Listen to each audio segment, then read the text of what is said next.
Gracias, Presidenta. Buenos días, Joana Flores, de Grupo ASIR. Sobre este tema, Presidenta, preguntarle, bueno, hemos visto cómo se ha mantenido el tema de la inflación, pero ¿cómo van a garantizar que para 2026, también con este incremento salarial, se pueda controlar la inflación en el país? No está aquí la Secretaría de Hacienda, pero es algo que trabajamos con ellos, no está aislado. Trabajamos con ellos también consultaron con Banco de México y no tiene impactos en la inflación. Es decir, lo que representa, ahora lo puede explicar Marat con más detalle, pero lo que representa la parte laboral en el costo de producción no implicaría incrementos ni en los productos y por lo tanto tampoco en la inflación. No sé si quieres comentar algo más, Marat. Sí, con su permiso, Presidenta. Tal cual comentar que en los últimos años, con los incrementos que se han hecho al salario, esto se hace en el seno de la Comisión Nacional de Salarios Mínimos. El día de hoy, además, nos acompaña aquí su presidente, Luis Munguía, a quien además puedo y debo más bien extenderle un reconocimiento de igual manera por su profesionalismo, por el trabajo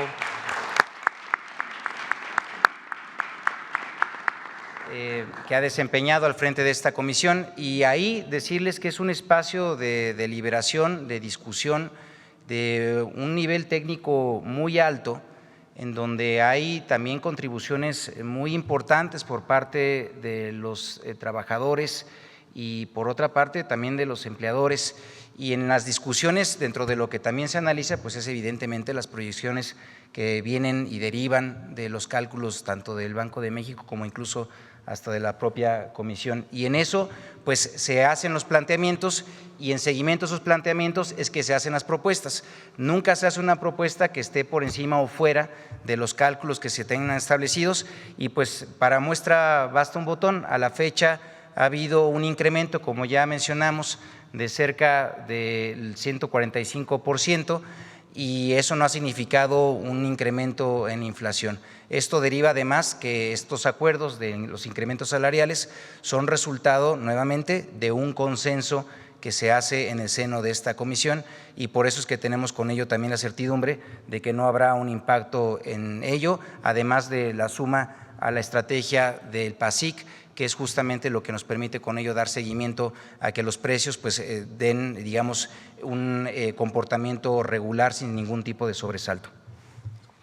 Gracias, Presidenta. Y también con respecto a la jornada laboral, no sé si me quiera contestar alguien del sector empresarial, pero durante este periodo de discusión se hablaba también de algunos riesgos, como que iba a tener costos para las empresas, para los empleadores, porque iban a tener que contratar quizá mayor personal, o incluso se hablaba también de despidos para migrar a sistemas más automatizados. A ver, ¿cómo van a garantizar pues que efectivamente no exceden este tipo ni de despidos y que se garanticen las condiciones laborales?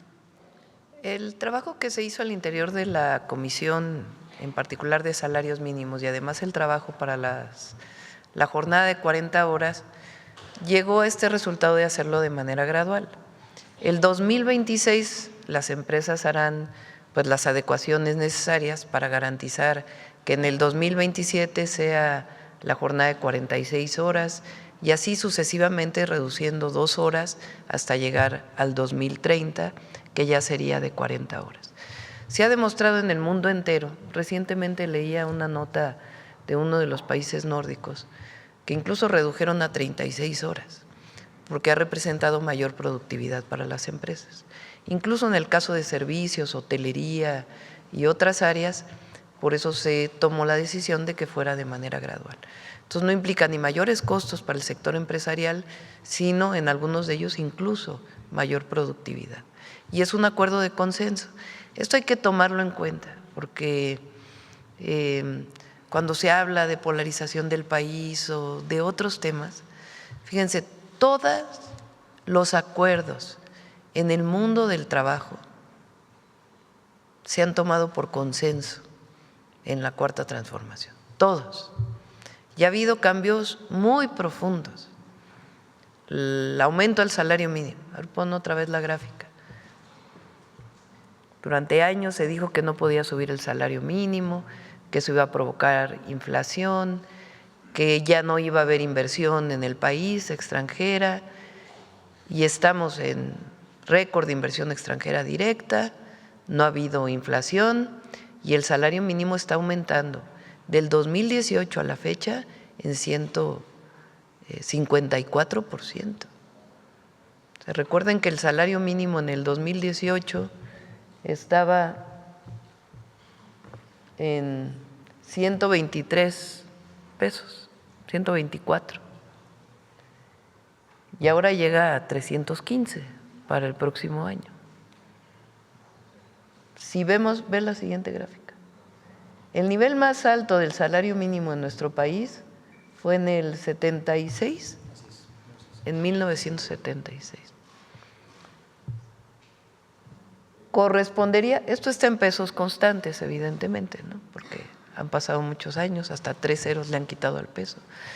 Está en pesos constantes, es como si los pesos de 1976 equivaldrían a los pesos del 2025 o 26. Entonces, incluso todavía estamos por debajo del salario mínimo que tenían las y los trabajadores en 1976. Y el objetivo es, en acuerdo, poder llegar a un nivel similar. Entonces, fíjense los cambios que ha habido. Aumento al salario mínimo, de manera muy importante. Desaparición del outsourcing, que parecía como algo imposible de alcanzar, y a partir de acuerdos, negociaciones, diálogo, se llegó a lo que tenemos ahora, que es que no puede haber subcontratación. Tercero, todo lo que tiene que ver con la justicia en el mundo laboral, que cambió radicalmente. Las pensiones también aumentaron. ¿Qué más? Reparto de utilidades, lo que ha implicado. Y ahora la semana de 40 horas. Vacaciones. Afores, disminuyeron las comisiones de las afores. Fíjense, plataformas digitales,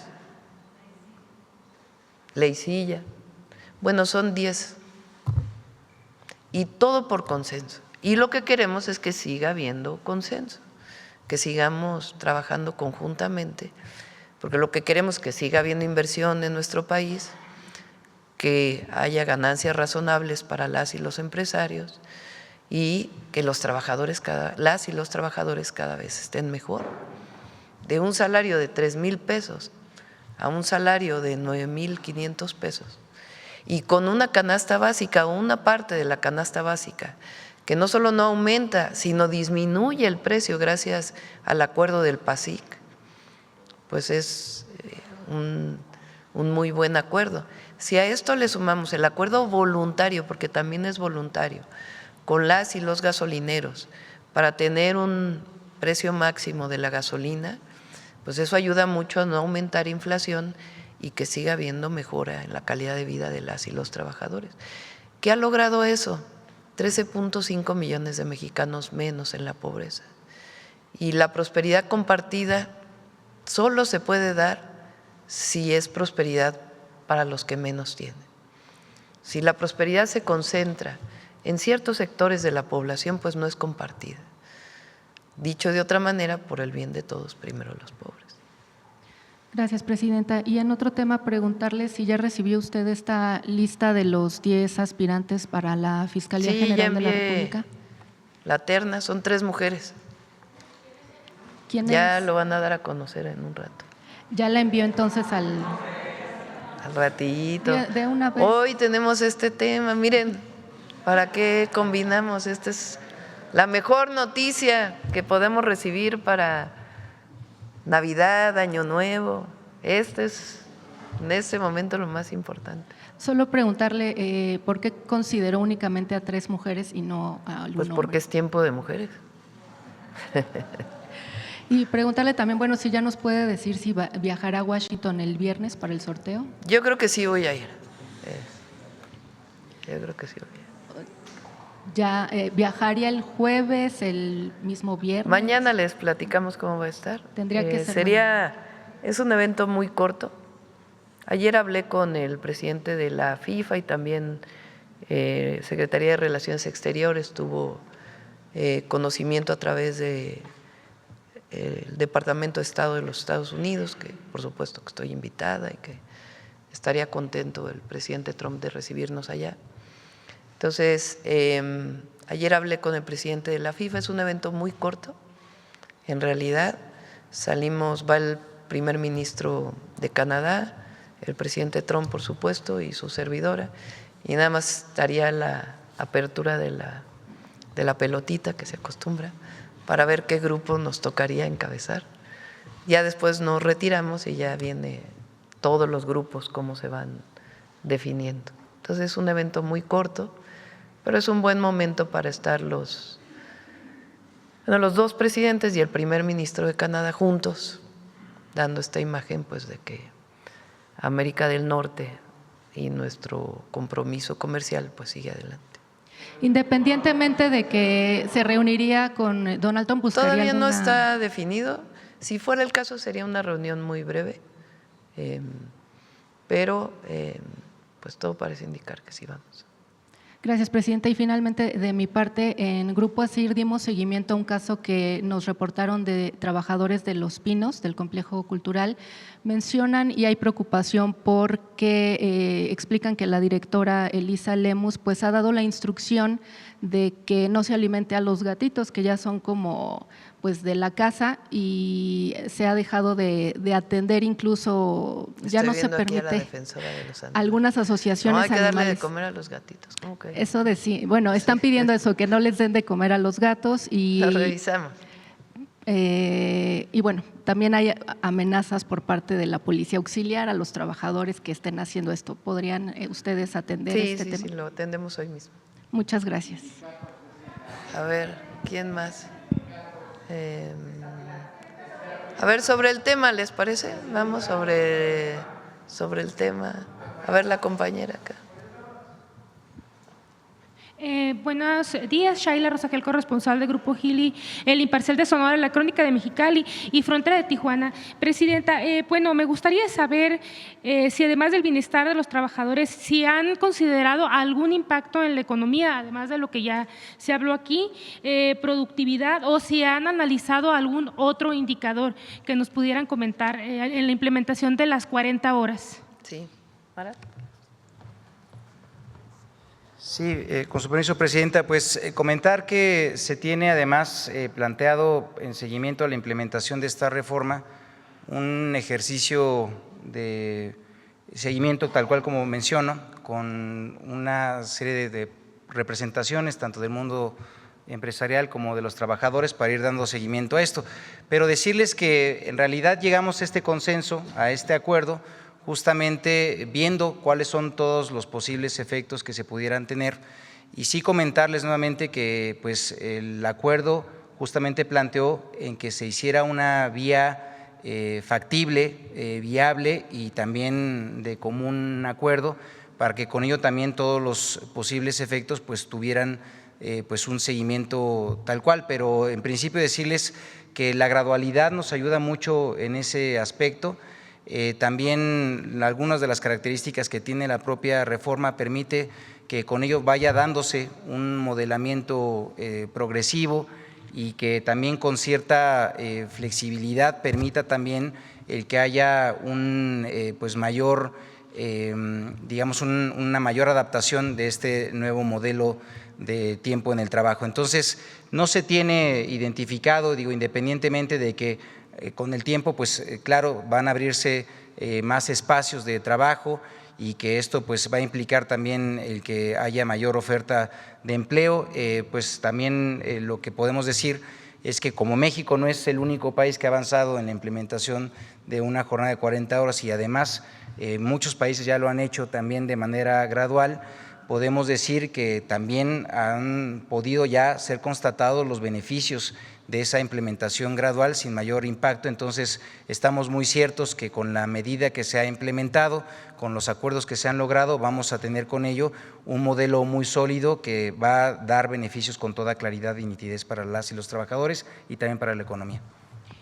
Muchas gracias. Y bueno, nada más, Presidenta, preguntarle, como usted dijo hace unos días que se iba a ir a Sonora a una gira antes de que concluya el año, preguntarle, pues sería en este mes, preguntarle si ya tiene definida esta visita, qué fin de semana sería y cuál sería su agenda, qué temas son los que usted tocaría. Allá hay agricultores también de varios estados, entre ellos también de Sonora, Baja California, que están proponiendo posponer la discusión de la ley de aguas. No sé qué me puede comentar al respecto, si esto sería parte de la agenda y si iría a lo de las comunidades del río Sonora. Sería todo. Sí, sobre la ley de aguas, incluso salen hoy varios desplegados y de varias organizaciones diciendo que están de acuerdo con la ley de aguas. La esencia de por qué propusimos la ley, el cambio a la ley de aguas nacionales, es para proteger el recurso natural, evitar su sobreexplotación y garantizar el derecho al agua. Y dejar de ver el agua como una mercancía y verla como un recurso y como un derecho. Y para ello se limita, como lo planteamos desde el principio, que es la esencia del cambio en la ley de aguas nacionales, el que se pueda mercantilizar la transmisión de derechos.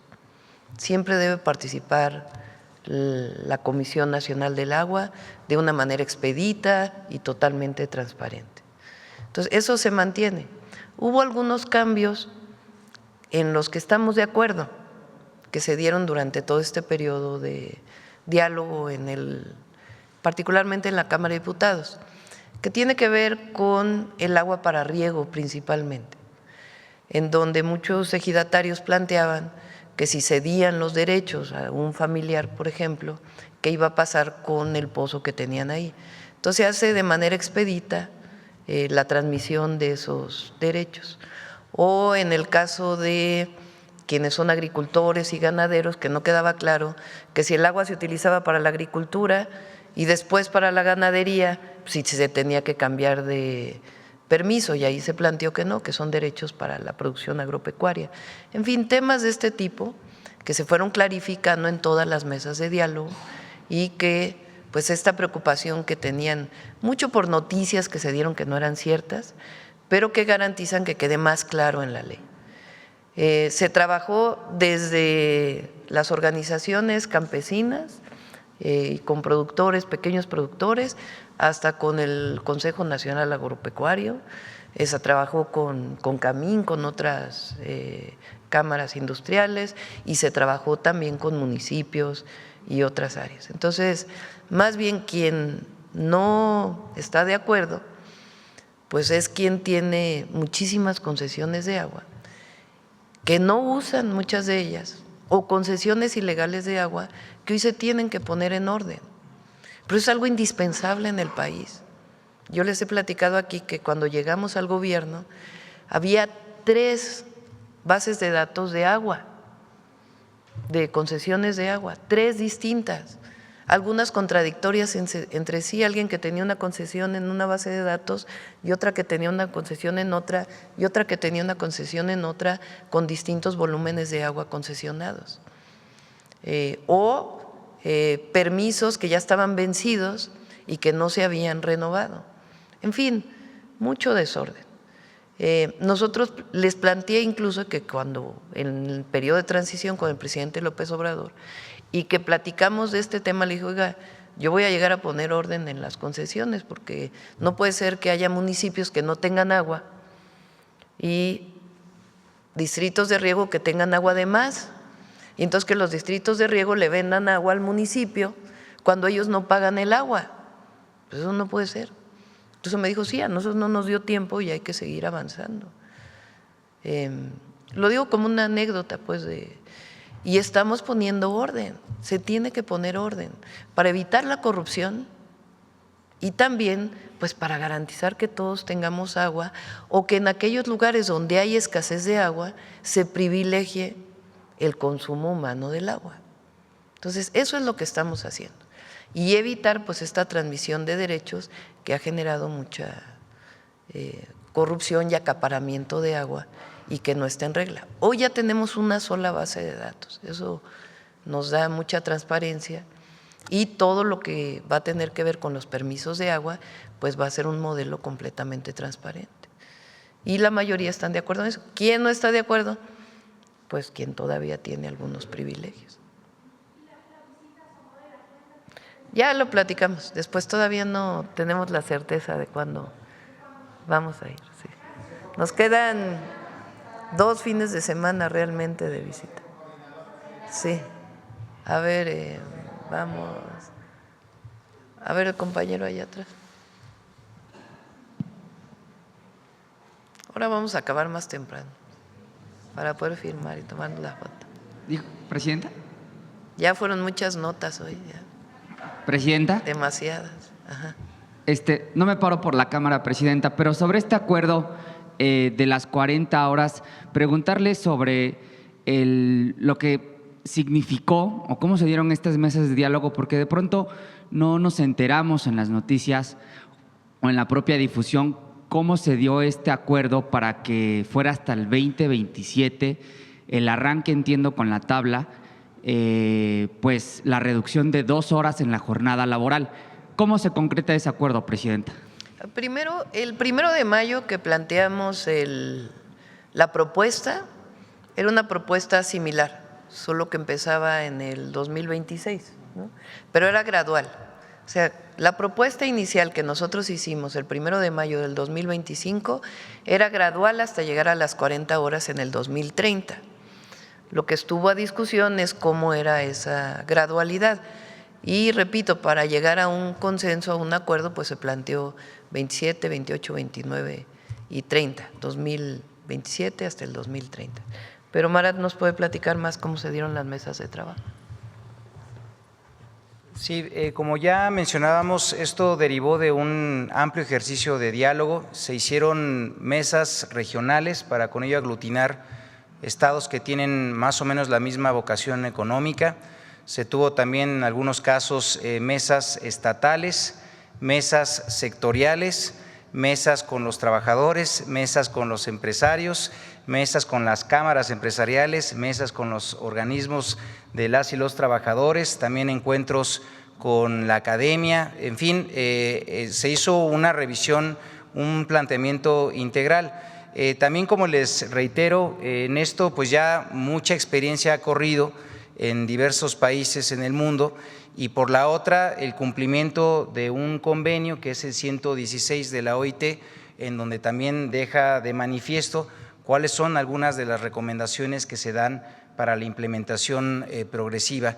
Y en ese sentido, pues una de esas recomendaciones que fue cumplida a cabalidad fue el que se realizaran estos ejercicios de diálogo. Ahí hubo, por supuesto, planteamientos que de una y otra parte pues fueron considerados, otros que pues también para poder construir el acuerdo pues tuvieron que darse prioridad a unos más, pero en principio el marco general, como les digo, es lo que ya nos había planteado nuestra presidenta, y es que lo pudiéramos lograr de manera gradual. Se da, me parece, el tiempo suficiente y necesario para que todo el mundo vaya empezando a hacer las adecuaciones correspondientes. Decirles que incluso nos da muchísimo gusto que hay empresas que ya han empezado en este proceso, adelantándose incluso a la gradualidad que fue anunciada, y pues esto habla también del compromiso que han ya dejado de manifiesto, no solamente pues en los sectores empresariales, sino también, como les digo, por parte de los trabajadores, que en muchas ocasiones pues son también quienes conocen de primera mano, por supuesto, los procesos productivos, y tienen mucho que contribuir en cómo ir compactando ciertos tiempos, y esto permite con ello pues que demos pie a una reducción gradual en los tiempos que se están estableciendo. Y al final el compromiso también decíamos pues es para que al final del gobierno de nuestra presidenta pues ya quede con en toda su magnitud esta reducción, y con ello materializar lo que fueron las aspiraciones de millones de trabajadores durante décadas, y ahora pues justamente en un tramo muy compacto de tiempo logremos aún con esta gradualidad pues cumplir con esta meta. Para el secretario, Presidenta, si me lo permite también, no me presenté, Máximo Allende, para su objetivo. Preguntarle, secretario, en el caso de ¿cuál fue el rol de los sindicatos? ¿Cuál fue la participación de los sindicatos en estas mesas de trabajo, porque aún con el anuncio que hoy se hace histórico de una reducción de 2 horas, luego 4 y al final terminarán siendo las 8 horas laborales, habrá quienes hubiesen querido que la reducción de la jornada laboral fuera de manera inmediata. Entonces son 2 preguntas. La primera es el rol de los sindicatos en el diálogo obrero-patronal que hubo para llegar a este acuerdo, y la otra pregunta sobre el mismo tema sería, secretario, ¿cómo se justifica la gradualidad de esta implementación? Bueno, nuevamente, Presidenta, decirles nuevamente que pues hubo una contribución muy importante con los sindicatos, estuvimos viéndonos mucho, estuvimos dialogando muchísimo, hubo planteamientos también que ya tenían incluso con muchísima solidez, ya trabajos muy claros sobre cómo lograr este aspecto, el de la implementación de la jornada. Fue una participación muy activa, reitero, no solamente además tenemos que decir que participaron las representaciones sindicales, sino también hubo representaciones de trabajadores no sindicalizados, hubo también recepción de colectivos, se escuchó también esas voces, entonces pues fue, digamos, una visión en ese sentido amplia. Y reitero nuevamente, hay experiencias sobre cómo lograr esta implementación, por eso la gradualidad. Si preguntan cómo llegamos a ella, pues bueno, primero a través del diálogo, que es lo que ya mencionamos, fueron propuestas que se fueron acercando hasta que lográramos cuál iba a ser esa ruta de implementación. Por la otra, pues toda la jurisprudencia internacional que ya existe al respecto, particularmente de la OIT, y también por la otra la experiencia que en otros países pues han mostrado ya pues buenas prácticas que fueron también recogidas, algunas de ellas, y que fueron condensadas en esta propuesta. Entonces decirles, pues fueron muchas las contribuciones que se hicieron, también por supuesto del sector empresarial. Esto permitió también que con ello pues hubiera un avance de consenso, y pues nos da mucho gusto porque estamos cumpliendo nuevamente con el objetivo que se estableció de arranque de gobierno. Gracias, Presidenta. Sí es importante que sepan, no es un trabajo sencillo el que hizo Marat y su equipo. O sea, evidentemente los trabajadores que querían pues las 40 horas el próximo año, y eso fue lo que plantearon desde el principio. Todas las representaciones de todos los trabajadores, todas las ETM, la CROC, todos plantearon, a ver, queremos 40 horas en el 2026. Y muchos de los empresarios dijeron, oigan, pues no podemos 40 horas. Incluso algunas cámaras dijeron, a ver, 40 horas va a ser imposible. Entonces, ¿cómo vas acordando desde los trabajadores que te dicen, las y los trabajadores, queremos 40 horas en el 2026, y empresarios que te dicen, no, no queremos 40 horas, queremos que se queden 48 porque va a afectar la economía de nuestras empresas, particularmente incluso las pequeñas empresas, que es a quien puede incluso llegar a tener mayores problemas, pero en esta gradualidad pues se puede hacer. Entonces va trabajando, bueno, 2 horas en el próximo año, no, porque ¿cuándo nos vamos a adecuar? En fin. Y al mismo tiempo el salario mínimo, porque bien podrían haber dicho, a ver, está bien, vamos por las 40 horas, pero el salario mínimo ya no aumenta. Entonces es un trabajo de meses, empezamos en mayo. Yo les dije, a ver, el ingreso tiene que seguir aumentando, porque es necesario para las y los trabajadores mexicanos. Y en esa condición de que siga aumentando, ¿cómo podemos llegar a la semana de 40 horas? Que también es una demanda de los trabajadores. Y se llegó a este consenso que es muy adecuado, a lo mejor no es lo ideal para los trabajadores ni lo ideal para los empresarios, pero lo importante es que todo el mundo puso de su parte y podemos llegar a un consenso. Y esto la verdad es muy valioso en nuestro país en estos momentos, en cualquier momento, pero particular ahora pues yo lo valoro mucho. Sobre el primer anuncio, Presidenta, del aumento al salario mínimo, ¿cómo blindar este aumento que pase de 8,000 a 9,000 pesos el salario mínimo ante la inflación? Ya lo explicó Marat y se ha trabajado, no hacemos, no son ocurrencias. Yo planteé como una meta, y esa meta la trabajé en su momento con expertos, y participaron empresarios y trabajadores y expertos economistas, que lo ideal para el trabajador mexicano es que el salario llegue a garantizar 2.5 canastas básicas. Entonces, planteen uno de los 100 puntos que haya un aumento gradual hasta alcanzar 2.5 canastas básicas. En el 2026 van a ser 1.8, ¿no? Con el 13% de aumento, y queremos que siga aumentando. Obviamente, en acuerdo con los empresarios y trabajadores. Ahora, este aumento del 13% vive una modelación en la Secretaría de Hacienda. O sea, Marat consulta con el secretario de Hacienda y hay modelos económicos que te dicen qué pasaría con la inflación y el crecimiento económico, etcétera, etcétera, con un aumento al salario de esto. Y ahí se planteó que no impacta en la inflación. Entonces, no son decisiones de ocurrencias de un día a otro, sino son decisiones trabajadas. Obviamente un trabajador que diría, pues yo quisiera que el aumento fuera del 100%, ¿verdad? Pero pues eso sí tendría impactos después en la inflación. Y entonces lo que te aumento del salario, pues te impacta en el aumento de precios de lo que estás comprando. Y además de otras implicaciones. Entonces, por eso son decisiones estudiadas, trabajadas y acordadas. Y eso es muy importante. Sí, le preguntaba esto justo porque es uno de los argumentos más recurrentes en medios de comunicación y en espacios de deliberación sobre estos aumentos, que es que aumenta el salario mínimo, pero también aumenta la canasta básica, aumentan los precios del jitomate, de la cebolla, etcétera. Entonces aumentan el salario, pero también aumentan los precios, dicen en algunos medios de comunicación particularmente. Además tenemos lo que llamamos el PASIC, que es el paquete económico que se firma con una canasta básica que fue definida y que recientemente firmamos. Fíjense, firmamos del 2024 al 2025 la canasta básica acordada con comercializadores y productores bajó de 945, creo que era, a 910. Ahora volvimos a firmar y se quedó en 910 pesos la canasta básica.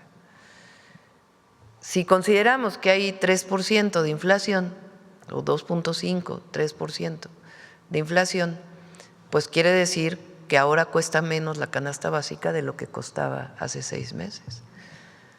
Entonces, son instrumentos que usamos de no imposición, o sea, no imponemos un precio a un producto, sino llegamos a acuerdos voluntarios que nos ayudan a que no haya inflación y al mismo tiempo mejorar las condiciones de vida de los que menos tienen. Fíjense, además en esto, nuestro programa de vivienda pues está atendiendo a los que ganan 1 y 2 salarios mínimos con el Infonavit. Entonces, un trabajador formal va a haber aumentado su ingreso en 1,000 pesos, casi, y para el próximo año, y además tiene la posibilidad de acceder a vivienda del Infonavit, ganando un salario mínimo. Entonces, pues obviamente que es mejorar la calidad de vida y el bienestar de las familias. Presidenta, si me permite otro tema económico que tiene que ver con los polos de desarrollo. En el Estado de México arrancó una jornada de ciclos de informes de trabajo. Y en Ciudad Nezahualcóyotl efectivamente se va a construir un polo de desarrollo en el marco del Plan Oriente. Pero me llama mucho la atención la ubicación en la que decide, Presidenta, instalar un polo de desarrollo en Neza, porque en Ecatepec, digamos, hay más habitantes, en Naucalpan pues tiene un sector industrial muy importante, y Nezahualcóyotl no precisamente tiene una vocación maquiladora o industrial. Preguntarle a usted por qué en el marco de este Plan Oriente y de los polos de desarrollo decide que sea en Neza, para el caso del Estado de México, un polo de desarrollo, y si está considerando construir más. A ver, lo primero es que la inversión de las empresas, pública o privada, pero principalmente privada, para el sector manufacturero, no solo se da en los polos de bienestar. Nuestra meta son 100 parques industriales que se están dando en muchos lugares ya. No sé, Altagracia, ¿cuántos parques van? Tenemos 20 ya inaugurados 20, o sea, de los 100 que nos planteamos, 20 parques industriales ya inaugurados. Construidos e inaugurados, es decir, ya tienen un inquilino al menos adentro y tenemos ya 108 en construcción. Fíjense. O sea, aparte de los polos de bienestar, hay 108 parques industriales en construcción y 20 que ya están operando, por lo menos con una parte. Y es lo que definimos como Plan México. Entonces, la inversión no solo se da en los polos de bienestar.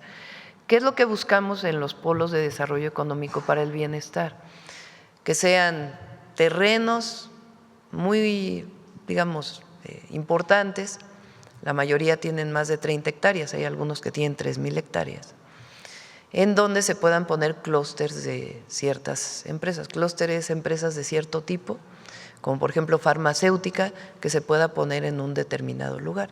Se tiene que desarrollar el área, ahí mismo va a haber vivienda, va a haber un centro de salud y el desarrollo de industria principalmente. ¿Qué característica tienen los polos de bienestar? Son terrenos que aporta el municipio. Entonces NESA levantó la mano y dijo, yo tengo un terreno en donde quisiera que hubiera un polo de bienestar. En ese polo de bienestar hay incentivos económicos. Hay incentivos económicos para la inversión en general, no importa el lugar. Lo que buscamos es que lo que use más agua, pues se instale en el sur-sureste del país, que es donde hay agua. Pero hay incentivos hasta cierto nivel. Y en los polos de bienestar hay todavía más incentivos. Entonces, en NESA, pues fue el presidente municipal de NESA quien dijo, yo tengo un terreno que sería muy bueno que hubiera el desarrollo de algún tipo de industria aquí. Y así ha sido. Terrenos municipales, estatales o federales que se ponen a disposición para que sean polos de desarrollo económico. Por último, Presidenta, a propósito de la encuesta que hoy da a conocer el Heraldo de México, que la mantiene con el 73% de la aprobación. Vamos a ponerla, ¿no? Para que a algunos les dé enojo. Preguntarle, Presidenta, porque en redes sociales, jóvenes, en el marco de la marcha del Tigre, le conocen en redes sociales, han convocado, Presidenta, a el perreo por la paz, con la música o la canción que se viralizó de que construyamos más preparatorias cerca de la casa. Bueno, usted se sabe mejor la letra que yo. Vamos a construir más preparatorias que queden cerca del… Pedirle su opinión sobre… A ver, ponla. Hay que construir más preparatorias que queden cerca. Esta es una chica de Jalisco. Saliendo de la secundaria, vayan directo a la preparatoria. Ya no va a estar el examen del CONIPEMS en el 2025. En un evento, ni siquiera sé si fue en campaña o ya como presidenta, dije, es que hay que construir más preparatorias que queden cerca de la casa. Tal cual lo dije en el meeting, en la asamblea, dije, hay que construir más preparatorias que queden cerca de la casa para que saliendo de la secundaria se vayan directito a la preparatoria. Y ya no va a haber examen del CONIPEMS, para que todos vayan a la preparatoria que les quede más cerca de la casa. Y esta chica de Jalisco, pues hizo este video y se hizo viral. Ahora llego a los lugares y me cantan la canción, los jóvenes sobre todo. Pero fíjense lo interesante de por qué se hace viral desde mi punto de vista. Obviamente, pues la creatividad de esta chica que hace este video, pero segundo es porque es una necesidad. Nosotros hicimos una encuesta, o bueno, una consulta de por qué había deserción en las preparatorias. Disminuyó mucho la deserción con la beca Benito Juárez, que implementó el presidente López Obrador. Casi 20% disminuyó la deserción, pero aún hay deserción en las preparatorias. Entonces preguntamos por qué. Y una de las primeras razones es que lleva mucho tiempo viajar de la casa a la escuela. Algunos jóvenes o adolescentes, porque en realidad son adolescentes de 15 a 18 años, tardan 1 hora, hora y media para ir a la preparatoria y regresar. y eso es un motivo de deserción. El segundo es que no les gustaba la escuela, que no les atraía. Y después ya otros temas. Entonces de ahí surgió, además de que hacen falta preparatorias en el país, pues de que fueran cerca de la casa, ubicarlas lo más cerca posible. En lugares donde no hay, donde hay desiertos, digamos, de escuelas, ahí ponemos las escuelas con varios modelos. Y la segunda, para hacer más atractivo el bachillerato, pues hicimos este mecanismo de bachillerato nacional. Entonces, ya todas las preparatorias son parte del bachillerato nacional. Y entonces tienen materias comunes y materias particulares, dependiendo si es un bachillerato técnico o es un bachillerato general o del lugar en donde estén. Puede ser agropecuario o puede ser de otro tipo, dependiendo de su lugar. Y además, poner en los bachilleratos técnicos historia, comprensión de lectura y otras materias que ya nos estaban llevando en el bachillerato. Y ya para cerrar, para que no nos dijeran que había bachilleratos de primera, de segunda y de tercera, porque había esta idea, te tocó un CECATIS, pues es mejor el CONALEP. No, todas las preparatorias son buenas, todos los bachilleratos son buenos. Y para garantizarlo, los jóvenes de bachillerato ahora van a salir con 2 certificados. El certificado de la Secretaría de Educación Pública y un certificado de una institución de educación superior, por ejemplo, del Politécnico, que les da certificación en ciertos saberes. Entonces eso garantiza pues que haya más unidad en el bachillerato nacional. Y bueno, ya que vayan a marchar con esta cancioncita, eso no lo sabías, noticia. Perreo por la paz, le dicen, presidenta. Bueno, ya, los jóvenes que… Gracias, presidenta. Sí.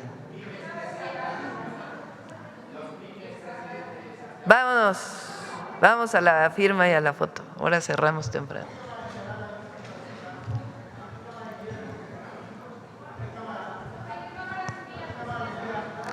¿A qué cámara lo vamos a enviar? Senadores, creo que dijiste. ¿A qué cámara? Senadores, vamos a enviar. ¿Enviamos hoy? Enviamos hoy. Pero bueno, evidentemente, a ver, cierran las sesiones a mediados de este mes. Entonces, la reciben y se discute para el próximo año. Sí, vengan. Y después los invitamos a todos.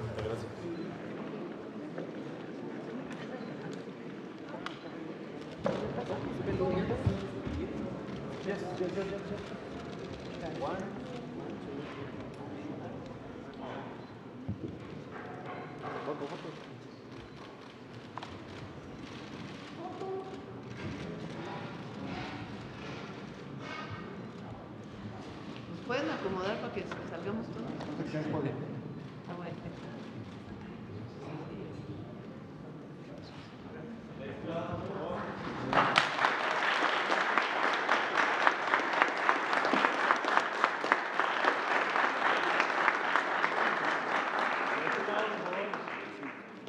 Al centro, por favor, todos.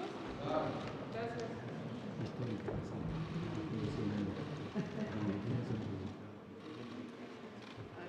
Sí, vamos a sacarlos todos. Se acomoda por el… Ya voy a bajar.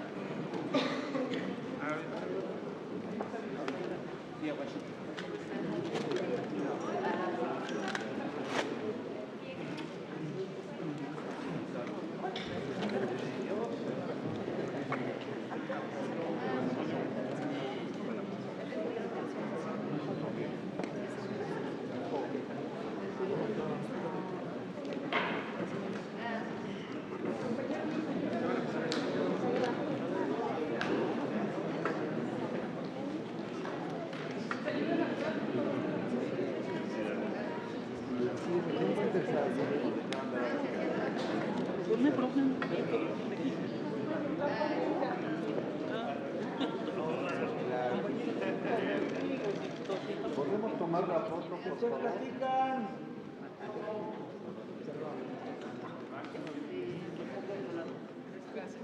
¿Podemos tomar la foto, por favor? Después platican.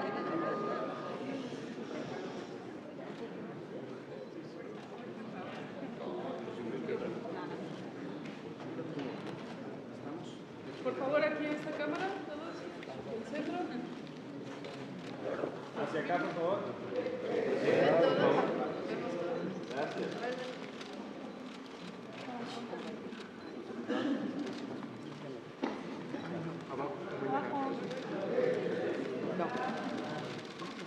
Hacia acá, por favor. Señora presidenta, gracias. Gracias.